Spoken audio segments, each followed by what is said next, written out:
안녕하세요. 오늘도 이렇게 저희 비엔나 한 TV를 방문해 주셔서 대단히 감사합니다. 제가 어, 좀 바쁜 일이 있었고 또한 사실은 오늘 소개시켜 드리려고 하는 이 작품에 대해서 제가 좀 고민을 좀 하느라고 예상하는 것보다 시간이 많이 지체됐습니다. 자, 오늘 소개시켜 드리려고 하는 검은 머리 누드 소녀상은요.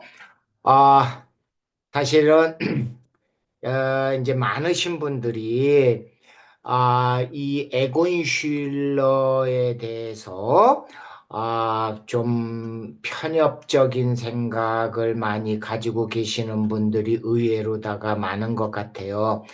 그래서 그것을 어떻게 하면 간단 명료하게 어, 설명을 해서 그런 것으로부터 이렇게 좀 자유스러워질 수 있을까 등등 아직도 사실은 해결은 못하고는 있어요. 그 고민했지만 아 어쨌거나 부분적으로나마 요 작품을 통해서 그런 것을 조금 해소시키고 그리고 에곤 슐러의 의미를 그러니까 소녀 누드화라든지 뭐 이런 거에 대해서 좀 더 이렇게 여러분들이 이해할 수 있게끔 오늘 시간을 마련했는데 좀 부족하더라도 많이 양해해 주시기 바라겠습니다. 자, 그러면은 오늘 시작을 하겠습니다. 자, 지금 보고 계시는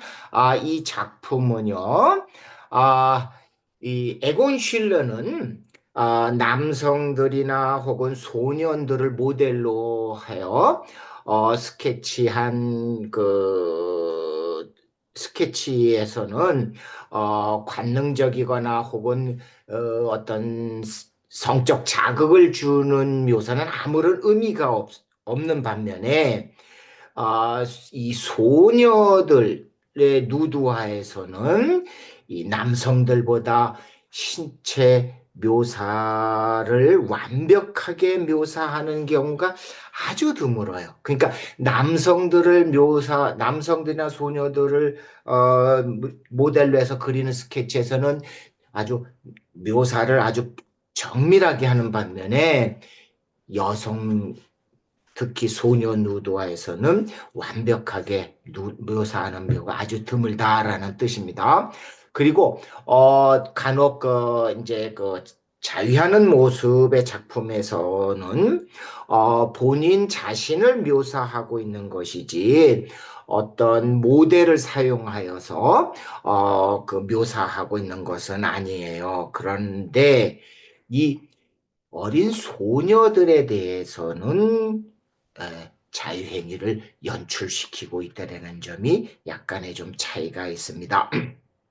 그리고 이런 여성 누드화는 모델 자신의 어떤 에로틱한 몸매를 관람자에게 이제 보이는 것으로서 이 작품에서처럼 이렇게 그 여성 자신의 부를 노출시켜서 유혹하려는 여자와 그리고 유혹의 대상이 되는 남성 사이 그리고 노, 이렇게 자신의 몸매를 노출시킨 그 여성 자신의 어떤 행복한 상태를 유지하려는 욕망 어떻게 보면 이제 뭐 그 내적 욕망일 있을 수 있겠죠. 또한 이러한 모습을 또한 관음적으로다가 이렇게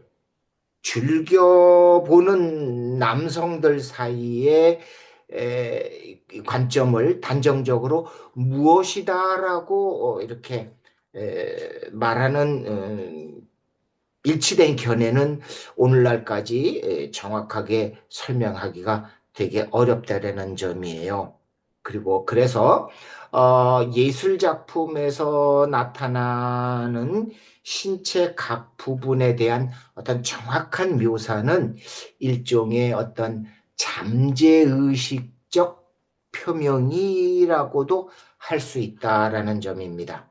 그래서 우리는 이제 그 역사적이라기보다도 이제 그 긴 시간을 두고 인간 생활에 있어서 긴 시간을 두고 인간의 본성에 속할 수 있는 이 자유행위의 본질이 무엇인가를 이해한다는 것은 사실 어려운 일이에요. 그럼에도 불구하고 이 자유라는 본질에 대한 에곤 슐러의 묘사는 관습법 위반이 존재하고 있었던 현대사라는 배경에서 고찰돼야만 한다는 거예요. 그런데 아이러니하게도 1900년도 지배적인, 즉 오스트리아에서 지배적인 의료 개념에서 자유행위는 일종의 정신질환의 결과이자 또한 원인으로 간주하고 있다는 점이에요. 그래서 이에 대한 아주 좋은 예로서 뭐냐면 16세 미만의 아이가 어떤 누드화를 보고 어떤 성적 충격을 느꼈다라고 한다면 그를 정신병자로 인식되던 시기예요. 정신병자로 간주하던 그런 시대라고요. 따라서 아, 이 시기는 이제 그 오스트리아는 사회가 굉장히 보수적이었다라는 시기를 볼 수 있고 이에 이제 아, 탄생한 것이 그 유명한 지그문드 푼 프로이드의 심리학입니다. 자, 그거는 이제 나중에 기회가 되면 다시 한번 말씀드리기도 하고, 자, 에곤 슐러는 이제 그 체스키 크로노프에서 아이들의 그림을 이제 체계적으로 그리기 시작했어요. 그래서 이제 에곤 슐러의 작품들을 보다 보면 그 아이들의 그림 뭐 이렇게 나오는 게 다 이제 그 당시에 그려진 그림입니다. 그가 1910년도 3월에 그의 어머니 고향인 체스키 크로노프를 갔다가 다시 6월에 비엔나로 돌아왔을 때는요. 아주 엄청난 양의 소녀 누드화 작품을 가지게 되었는데 그 중에서도 오늘 소개시켜드리는 검은 머리 누드화 소녀상이 이 작품이 그 중에서도 아주 특별한 주목을 받았다는 점이에요. 그리고 그는 또한 1911년에도 역시 청소년들에 대한 성적 묘사를 위해 약 13, 14세 소녀들을 모델로 이용하기도 하였어요. 그런데 기록에 의하면 그 당시 소녀들은 기꺼이 이 모델에 응했다라는 점. 바로 이게 뒷부분에서 어떻게 연결되는지 한번 보도록 하겠습니다. 자, 에곤 슐러는 이 작품에서 어, 이 작품을 오로지 어떤 선정적 목적을 가지고 이 작품을 묘사했다라는 의심을 받지 않기 위해서 신체를 엷은 회색과 검정색으로 묘사하면서 입술, 유두 그리고 음순 등의 부분들을 강조하기 위해 붉은 밝은 또 엷은 이렇게 붉은색으로 묘사하고 있다는 점이에요. 비록 이 연약해 보이는 어린 소녀의 이 몸매에도 불구하고 관람자들을 유혹할 수 있다라는 매력의 눈을 가지고 있음을 인식하고 있는 것처럼 묘사되고 있는 거예요. 눈을 잘 보세요. 그리고 히프를 뒤로 빼고 그 다음에 뺨에 손을 대고 있는 일종의 이와 같은 행위는 그녀를 바라보게 하는 유혹적인 효과를 기대한 것으로 적절한 신체 윤곽의 안정을 위해 오른쪽 팔에서 손과 어깨 부분만 존재하고 나머지 부분들은 묘사에서 제외되고 있으며 실제로 형식상 불안해 보이는 부분은 오히려 독립된 것처럼 보이는 얇게 보이는 아래 팔뚝과 그리고 뒤로 쑥 빼고 있는 히프가 있는 신체의 왼쪽 부분에 있다라는 점이에요. 그리고 또한 에곤 실러 예술의 일반적인 관점에서 확실해 보이는 에로틱한 행위를 자신만의 위대하면서도 품위 있는 예술적 세계의 묘사로 승화시켰다라는 점에도 불구하고 오늘날의 관람자들은 이런 묘사들을 잘못된 인식과 고정관념으로 작가의 예술적 세계를 일종의 외설적이라 하여 무시하거나 혹은 배제하는 경향이 있는데 그래서는 안 된다라는 점입니다. 자, 그래서 우리는 또 그 에곤 슐러의 작품의 세계를 쭉 살펴보면 제가 누누이 얘기했어요. 에곤 슐러라는 작품의 세계를 알려면 처음부터 끝까지 봐야 된다. 왜? 전부 시리즈별로 다 연결돼 있기 때문에 자, 그는 일반적인 에로틱한 누드화에서조차도 역시 구성의 형식과 내용이 일정한 패턴을 이루고 있음을 알 수 있으나 그러나 그의 상상을 초월하는 인상적인 에로틱한 묘사에서는 성적 모티브와 미학적 스케치 그리고 또한 예술 작품의 형태와 구성들은 그 자신만의 고유의 규칙에 따르고 있다는 점이에요. 바로 이 점을 많은 사람들은 괴물이라고 묘사를 하고 있는데 그렇지 않고 오히려 현대의 시각예술의 창시자 역할을 했다라는 점이 더 강조하는 겁니다. 강조되어야 될 점이에요. 그를 괴물로 인식하지 마시고요. 그리고 에공 슐러는 자신의 작품에서 성적 요구를 찾으려고 자신의 작품을 수집하는 수집가들에 대해 혐오감을 토론하기도 하였습니다. 그에 대한 아주 대표적인 예가 그의 동생 누드화를 아주 전문적으로 수집하는 수집가가 있었기 때문인데요. 자, 그런데요. 이 에곤 슐러가 이렇게 누드 스케치화를 대량으로다가 만들어 판매하게 된 이유는 다음 기회가 되면 다시 한번 말씀드릴게요. 왜냐하면 오늘 모든 것을 다 말씀드릴 수는 없습니다. 그리고 한때 제목이 반 누드로 반쯤 누워있는 소녀였던 그림이 그 주제를 더욱 은폐하거나 드러낸 것 같과는 달리 자위행위를 하는 외설적인 동기가 에곤 슐러에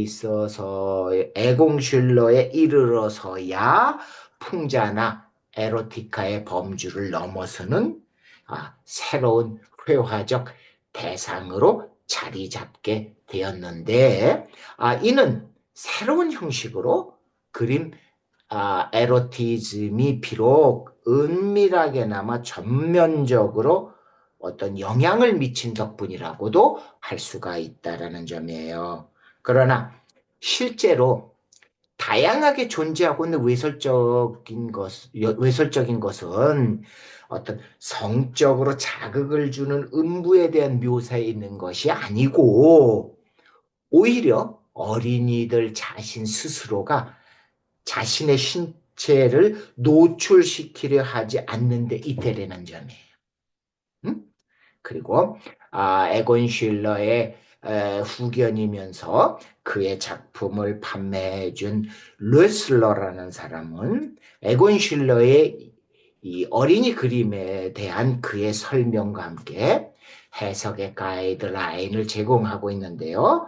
그리고 또한 제공하고 있으면서 또한 여전히 표현하기 곤란한 어떤 성적 현실에 있어서도 이 작품의 예술적 진실임을 강조하고 있다는 점이에요. 아, 제가 많이 이 작품을 보면서 그러니까 설명해 드려야 될 거와 못 해 드릴 만한 것들을 이렇게 다 걸르다가 보니까 이 작품에 대해서 이해하기가 좀 힘든 부분이 있을 수도 있습니다. 그러나 제가 왜 이렇게 하냐면 아까도 말씀드렸듯이 많은 사람들이 단순하게 에곤 슐러는 외설적인 화가라는 이 고유의 명찰을 붙이고 있어요. 그런데 그 명찰은 유감스럽게도 잘못 붙이고 있다는 것을 말해주고 싶은 말해주고 싶은 마음에서 이 작품을 오늘 선정을 했고요. 진짜로 중요한 것은 그럼에도 불구하고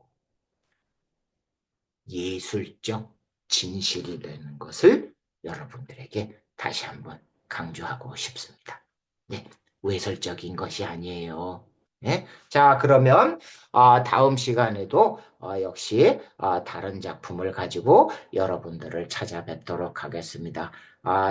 참 이거 준비하면서 어떻게 여러분들한테 진짜 말씀해 드려야 될지 굉장히 고민을 많이 했습니다. 좀 두서없었고 좀 내용상 어려움이 있어도 계속해서 저의 이 방송을 시청하시다 보면 어떠면 자연적으로 이해할 수가 있을 겁니다. 아이고, 자, 제가 제 시간대에 못 올려드려서 죄송합니다. 자, 그럼 다음 시간에 다시 뵙도록 하겠습니다. 감사합니다. 모두들 안녕히 계세요.